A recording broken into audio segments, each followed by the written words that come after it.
গল্পের শুরুতে প্রাণীশূন্য পৃথিবী দেখানো হয়, অর্থাৎ পৃথিবীতে তখন মানুষ, জীব জন্তু সৃষ্টি হয়নি। তারপর পৃথিবীতে একটা এলিয়েন শিপ আসতে দেখা যায়। একজন এলিয়েন একটি ঝর্ণার ধারে দাঁড়িয়ে এক ধরনের লিকুইড পান করতে দেখা যায়।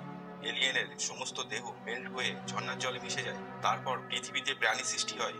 ৩৫,০০০ বছর পরের অ্যাডভান্স এক পৃথিবীকে দেখানো হয়। কিছু বিজ্ঞানী এক গুহার মধ্যে কিছু খুঁজতে দেখা যায়। তখন তারা একটি চিত্র খুঁজে পায় ওই গুহার মধ্যে। চিত্রটি এমন, একটি মানুষ হাত দিয়ে ইশারা করছে উপরের নক্ষত্রের দিকে। চিত্রটি দেখে বিজ্ঞানীরা অবাক হয়ে যায়, কারণ এই একই চিত্র পৃথিবীর বিভিন্ন প্রান্তে তারা খুঁজে পায়।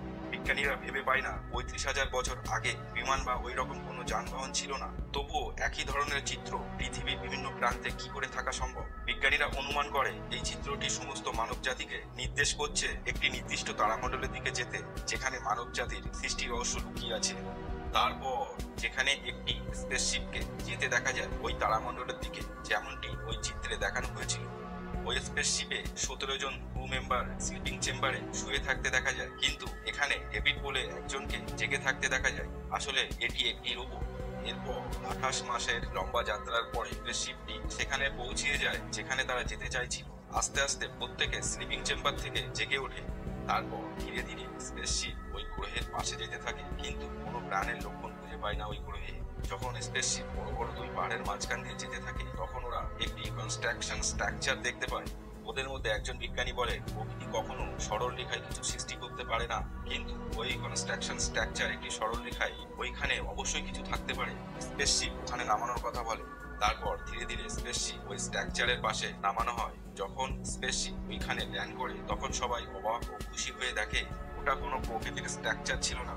বিজ্ঞানীরা তখন ওইখানে যেতে চায়, কিন্তু স্পেসশিপের পাইলট বলে আর কিছুক্ষণের মধ্যে অন্ধকার নেমে আসবে, এই সময় ওইখানে যাওয়া মোটেই নিরাপদ নয়। কিন্তু ওদের মধ্যে একজন তখনই যেতে চায় এবং স্পেস স্যুট পরে তৈরি হয়ে নেয়।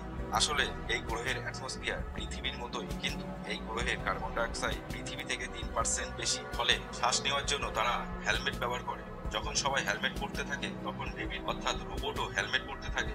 ওদের মধ্যে একজন চার্লি বিদ্রুপ হেসে ডেভিডকে জিজ্ঞেস করে, তুমি কেন হেলমেট পরছো? তুমি তো একটি রোবট। ডেভিড বলে, আমি হেলমেট পরছি কারণ আমাকে যেন তোমাদের মতো দেখতে লাগে। মনুষ্য জাতি সবকিছুর মধ্যে তার নিজের নেচার খুঁজে বেড়ায়, এটাই মনুষ্য জাতির স্বভাব।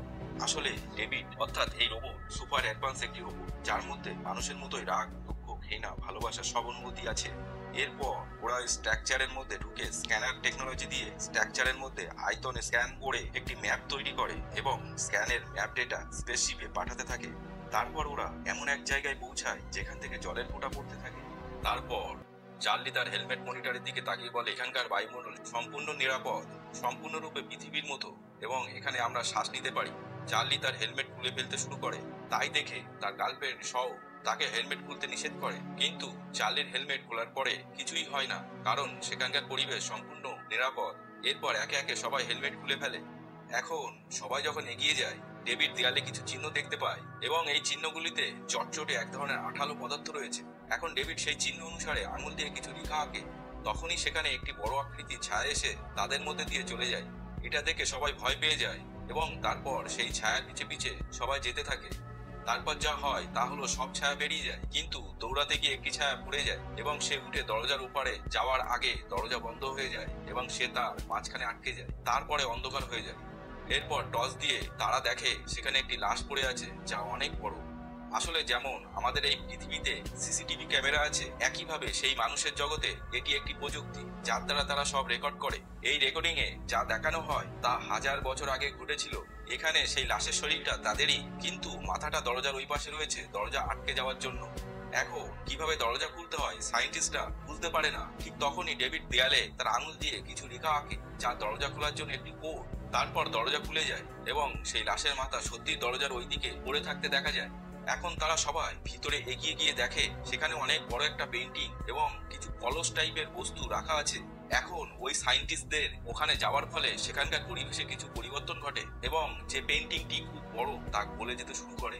তারপর তাদের বলে যে আমাদের কারণে এই পরিবেশে কিছু পরিবর্তন হচ্ছে, শীঘ্রই এখান থেকে আমাদের ফিরে যেতে হবে। এখানে ডেভিড, যে একজন রোবট, দেখতে পায় যে পাত্র থেকে কিছু কালো রঙের লিকুইড বের হচ্ছে। যখন সে এই লিকুইডের কাছে গিয়ে পরীক্ষা করে, সে বলে এটা একটা জীবনের চিহ্ন, অর্থাৎ এলিয়েনরা যেভাবে মানুষ তৈরি করেছে ঠিক তেমন ভাবেই তারা এখানে কিছু নতুন প্রজাতি তৈরি করার চেষ্টা করছিল।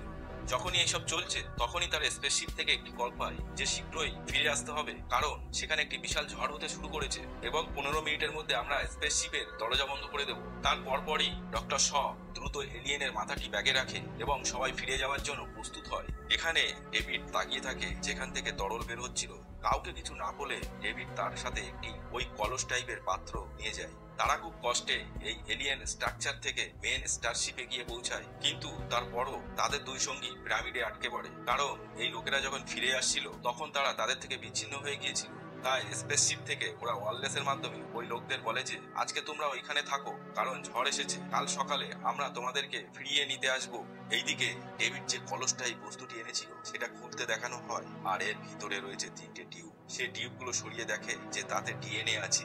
ডেভিড আসলেই চার্লিকে পছন্দ করে না, যিনি ডক্টর শয়ের বয়ফ্রেন্ড হওয়ার জন্য। ডেভিড জানতে চায় ভাইরাসটি মানবদেহে কি প্রভাব ফেলবে, তাই এই সমস্ত কারণে সে তার পানীয়তে অর্থাৎ চার্লির পানীয়তে ডিএনএ মিশিয়ে তাকে পান করায়। অন্যদিকে এলিয়েনের মাথা নিয়ে আসা ডক্টর শ এখন এটি নিয়ে গবেষণা শুরু করে। তারা তাকে ইনজেকশন দেয় এবং তার কোষে কারেন্ট দেয়। তারপরে সেই মাথায় জীবন আসে, কিন্তু সে তা নিয়ন্ত্রণ করতে পারে না এবং মাথা ফেটে যায়। এরপর তিনি এলিয়েনের ডিএনএ পরীক্ষা করে এবং হতবাক হয়ে যায়, কারণ তার ডিএনএ এবং মানুষের ডিএনএ এক। তাই ডক্টর শ বুঝতে পারে মানব জাতি এই এলিয়েনদেরই বংশধর। এখন সেই রাতে চার্লি এবং ডক্টর শ মিলন হয়। এরপরে দেখানো হয় সকালে কল আসে যে আমরা দ্রুত পিরামিডে ফিরে যাচ্ছি, কারণ রেখে আসা সঙ্গীদের কাছ থেকে কোনো খবর পাওয়া যাচ্ছে না।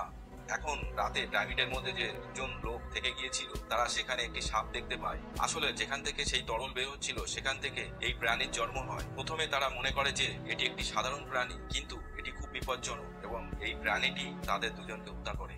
যখন সকালে পুরো দল সেখানে পৌঁছায় তারা তাদের মৃতদেহ দেখতে পায়। অন্যদিকে ডেভিডকে দেখানো হয় প্রথম দিন ওই গুহায় যে স্ক্যানার গুলো তারা রেখে এসেছিল, সে গিয়ে সেগুলো এক জায়গায় থেমে থাকতে দেখে, কারণ সামনে বন্ধ দরজা আছে। যখন ডেভিড দরজা খুললো তখন সে দেখতে পেল যে এটি একটি একেবারেই ভিন্ন ধরনের চেম্বার, স্লিপিং চেম্বার এবং একটি চেয়ার আছে। এরপর ডেভিড দেখে যে কিছু বোতাম আছে এবং যখন সে সেই বোতাম টিপলো তখন দেখে যে আবার একটা ছবি শুরু হয়েছে, যেন অনেকটা এক্সরে টাইপের ছবি, সেই ভিডিও রেকর্ডিং টাইপ। সে দেখে যে কিছু এলিয়েন আসে, একজন এলিয়েন চেয়ারে বসে কিছু বোতাম টেপে এবং তারপরে পুরো মহাবিশ্বের মানচিত্র দৃশ্যমান হয়। এরপরে যখন পুরো মহাবিশ্বের মানচিত্র আসে তখন সে দেখে যে এলিয়েনরা এই গ্রহ থেকে পৃথিবীতে যাচ্ছিল। তারপরে ডেভিড স্লিপিং চেম্বারের দিকে যায় এবং সেখানে সে দেখে যে সেই চেম্বারের ভিতরে এখনো একজন এলিয়েন আছে যে ঘুমিয়ে আছে এবং সে জীবিত। এখন সবাই যখন পিরামিডের ভিতরে আছে তখন হঠাৎ চার্লির স্বাস্থ্যের অবনতি শুরু করে, কারণ ডেভিড তার আগের রাত্রে তার পানীয়তে যোগ করা ডিএনএ কার্যকর হতে শুরু করেছে। ডক্টর শ যখন চার্লির চোখ দেখে তিনি সবাইকে তাড়াতাড়ি ফিরে যেতে বলে, কারণ চার্লির স্বাস্থ্যের অবনতি হতে শুরু করেছে। তারা সবাই ফিরে গিয়ে স্পেসশিপের গেটের সামনে দাঁড়ায়। তখন এই স্পেসশিপের প্রধান বলে, আমি কোনো ভাইরাস আক্রান্ত ব্যক্তিকে স্পেসশিপে আসতে দেব না, তাতে করে সবার জীবন বিপন্ন হবে। তারপর সে ফায়ার মেশিন নিয়ে বেরিয়ে আসে। এই দেখে চার্লি নিজেই তাকে মেরে ফেলতে বলে, কারণ সে জানতো যে এখন তার পক্ষে বেঁচে থাকা কঠিন এবং তিনি সকলের জন্য বিপদ। এর পরপরই মহাকাশযানের ক্যাপ্টেন তাকে পুড়িয়ে ফেলে।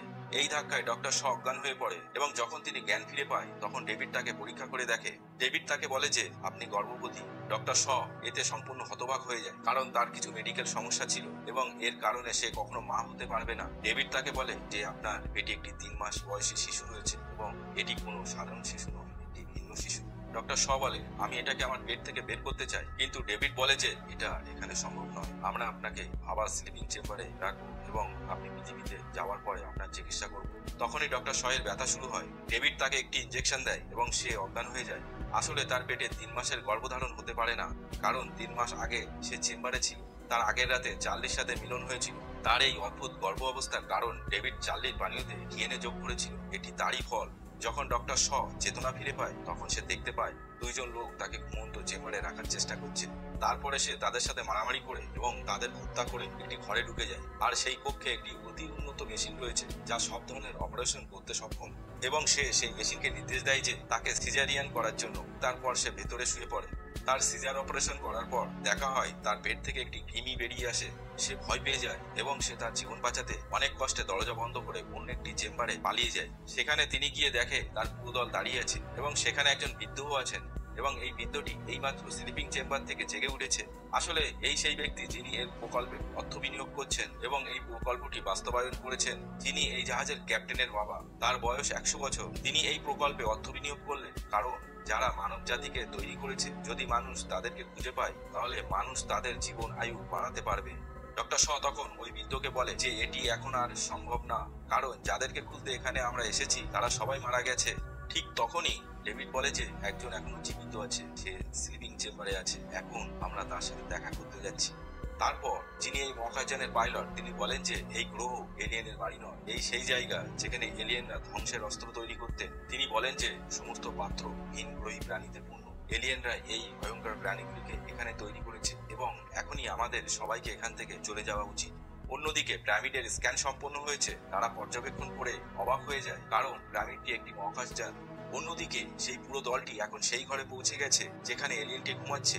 ডেভিড বলে যে এই এলিয়েনরা এখান থেকে কোথাও যাওয়ার প্রস্তুতি নিচ্ছিল, তারা নতুন সৃষ্টির আগে পৃথিবীকে ধ্বংস করতে চেয়েছিল, কিন্তু কোনো ভুল হয়ে যাওয়ার কারণে সেটা তারা কমপ্লিট করতে পারেনি। এরপর তারা সেই এলিয়েনকে জাগিয়ে তোলে এবং ডেভিডকে তার সাথে কথা বলতে বলে, কারণ ডেভিড অনেক ভাষা জানে।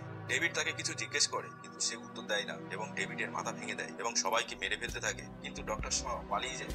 এখন সেই এলিয়েন তার শিপকে নিয়ে টেক অফের জন্য প্রস্তুত হয়। এর মধ্যে ডক্টর শ বাইরে বেরিয়ে আসে এবং সে স্পেসশিপের পাইলটকে বলে যে এই এলিয়েন শিপটি এখান থেকে টেক অফ করছে, আপনাকে থামাতে হবে।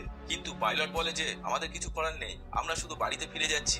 ডক্টর শ তখন বলে যে আপনি যদি এই মহাকাশযানটি বন্ধ না করেন তবে ফিরে যাওয়ার জন্য কোনো বাড়ি অবশিষ্ট থাকবে না, এই জাহাজ সব প্রাণীকে ধ্বংস করতে পৃথিবীতে যাচ্ছে। তারপর দেখানো হয় যখন সেই এলিয়েন মহাকাশযানটি বাতাসে উড়ে যায় তখন তারাও তাদের স্পেসশিপকে টেক অফ করে এবং সেই মহাকাশযানের সাথে সংঘর্ষ হয় আর সেই জাহাজ দুটোই মাটিতে পড়ে যায় এবং সবাই মারা যায়। এরপর ডক্টর শ কিছু গুরুত্বপূর্ণ জিনিস নিতে ভেঙে পড়ে স্পেসশিপে ফিরে যায়। তখনই সে অনুভব করে যে অন্য কেউ সেখানে আছে এবং সে সেই জায়গার দিকে যায় যেখান থেকে শব্দ আসছে। আসলে এখানে সেই ক্রিয়েচারকে দেখানো হয় যেটি ডক্টর শ এর পেট থেকে বের হয়েছিল। সেই প্রাণীটি এখনো লক করা রুমে আটকে আছে এবং আরো বড় হয়ে গিয়েছে।